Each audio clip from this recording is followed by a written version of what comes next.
વડોદરામાં ભારે વરસાદના વધુ એક રાઉન્ડે વડોદરાવાસીઓની ચિંતા વધારી। રાવપુરા વિસ્તારમાં ઘૂંટણસમા પાણી ભરાતા લોકોને હાલાકી, વાહનો બંધ થઈ જતા ચાલકોને ધક્કા મારવા પડ્યા તો ચાર દરવાજા દાંડિયા બજારમાં પણ પાણી ભરાઈ ગયા। વોટર લોગિંગની સમસ્યાને કારણે વડોદરાના અનેક વિસ્તારોમાં પાણી ભરાયા તો શિનોર પંથકમાં સતત બીજા દિવસે વીજળીના કડાકા ભડાકા સાથે વરસાદ વરસ્યો। વીજળીના કડાકા ભય પમાડે તેવા હતા। આકાશનો નજારો ભયાવહ જોવા મળ્યો। વડોદરાના શિનોરમાં અત્યાર સુધીમાં સિઝનનો 45.74 ઇંચ વરસાદ વરસી ચૂક્યો છે।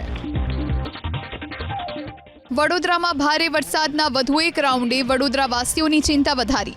રાવપુરા વિસ્તારમાં ઘૂંટણસમા પાણી ભરાતા લોકોને હાલાકી, વાહનો બંધ થઈ જતા ચાલકોને ધક્કા મારવા પડ્યા તો ચાર દરવાજા દાંડિયા બજારમાં પણ પાણી ભરાઈ ગયા। વોટર લોગિંગની સમસ્યાને કારણે વડોદરાના અનેક વિસ્તારોમાં પાણી ભરાયા તો શિનોર પંથકમાં સતત બીજા દિવસે વીજળીના કડાકા ભડાકા સાથે વરસાદ વરસ્યો।